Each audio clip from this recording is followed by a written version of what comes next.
one of the people who will be watching that debate tonight, Scott Galloway, NYU professor of marketing, joining us now from New York City. Scott, I presume you're going to watch the debate tonight, but I'm curious, what impact, if any, does a debate have on people's opinions, or does it just reinforce, is it confirmation bias? Well, it depends on the debate. If you look at Reagan-Carter, people look back and say that that was the pivotal moment when Reagan came across as less of a threat and more stable and more presidential and shot ahead of Carter and never gave up that lead. To Jessica's point, even if 14% are undecided and Biden were to have a bad night, and let's say Trump were to get 10 of those 14 points, that's a 6-point swing, which by the math of most polls still puts Biden in the White House. So I would argue this is one of the most interesting debates we've ever had because of the situation, but one of the least consequential. What it does is create a halo, though, around red versus blue. A lot of people use the feeling they have for the Democratic Party versus the Republican Party to vote up and down the ticket. So it's important. It's the first time they'll have shared the stage. Whether or not we look back on it and see it as a pivotal moment in terms of the outcome of the election, the math appears to say no, that it's probably more chip than salsa, so to speak, Adam. Scott, I'm curious, as somebody who knows a lot about marketing and branding, it seems to me that Donald Trump's brand is pretty clear at this point. What about Joe Biden? What is his brand? Because it seems to be less well defined. And even if this debate tonight is not hugely consequential, could he use it to define his brand a little bit better? That's an interesting point. So you're right. Trump's brand, and what I think he should do tonight, if I were advising Trump, would simply put me strong like bull. Me strong. I am decisive. You may not like me, but I am unafraid. I say what I think, and flex. And then with Biden, I think what you have is someone who says, look. The brand positioning there is I'm the adult in the room.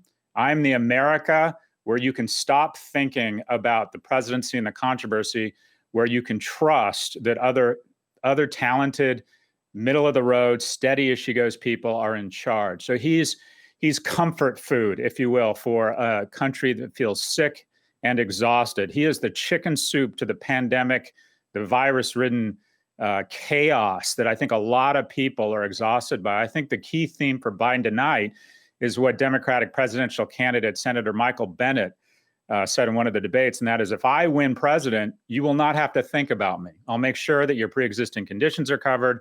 I will handle North Korea, and you will not have to think about me. I think America is just exhausted. So Trump is, going to flex, me strong like bull, and Biden wants to say, I'm chicken soup for the soul and for the country here.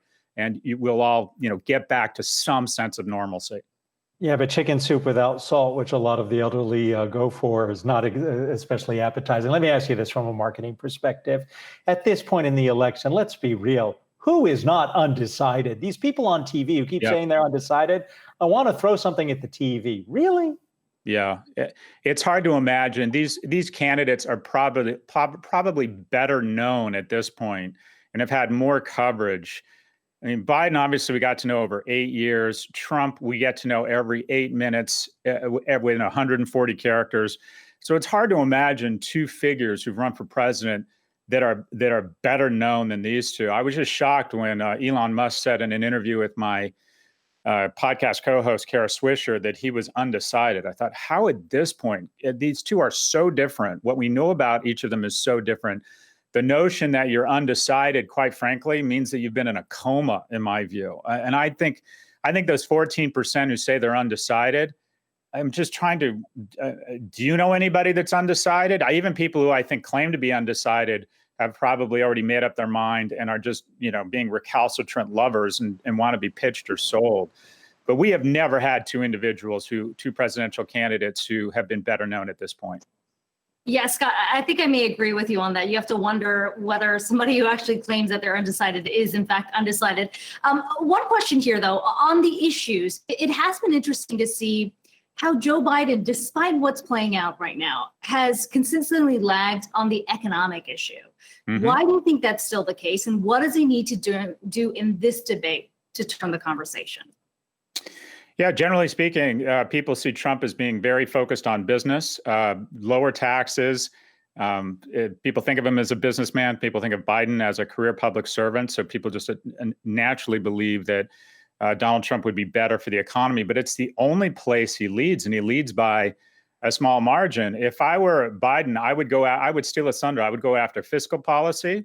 I would probably say that the stimulus, while needed, is going to the wrong people, that we had the highest savings rate in the history of America last quarter, which means that this stimulus, a lot of the stimulus is getting to people who don't need it.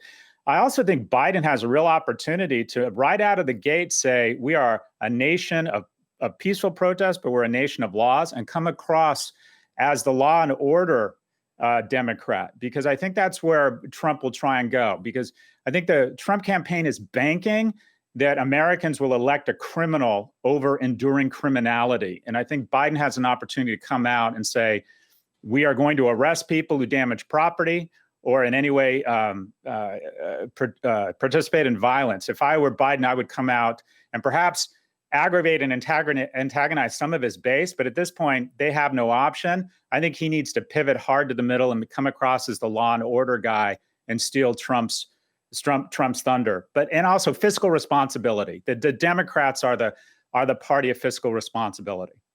Oh, wouldn't that be a switch? Scott, Yes. I want to ask you about the stimulus package. Speaking of fiscal responsibility, you mentioned it. The Dems have a new $2.2 trillion proposal that they introduced late yesterday with stimulus checks. And you talked about the stimulus not necessarily getting to people who need it. I mean, you track the tech industry very closely, which appears to be thriving both in real life and in the markets. And yet we do see the divide widening. How is all of that going to play out? And especially if stimulus doesn't get done? Well, look, Julie, we've talked about this. I think in retrospect, these stimulus PPP packages will be seen as a hate crime against future generations. That the only thing that passes for bipartisanship in Washington now is reckless spending. And I think what you want to do with stimulus is ensure that people aren't afraid, that they're not afraid that they can't feed their kids, that they don't feel as if they have to put themselves in harm's way because they have to go to work as an Uber driver in a factory where they don't feel safe. But the notion that we are just going to we're just going to drop off stimulus on every doorstep. And again, to my previous point, the highest savings rate in the world on record happened last quarter.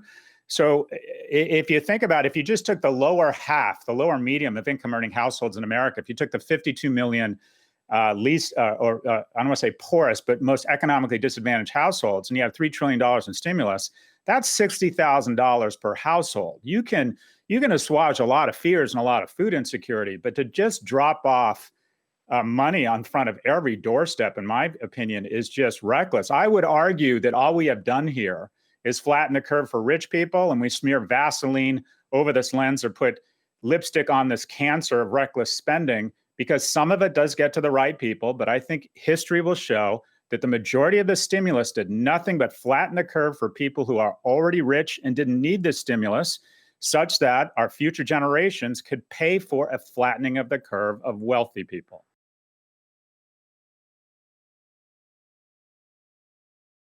Hey investors, Zach Guzman here. Are you interested in learning more about the markets and getting the latest financial news? Well, then click right here to subscribe to our Yahoo Finance YouTube channel. Get the latest up-to-the-minute market analysis, big interviews in the world of finance, and information on how to manage your money every day wherever you are.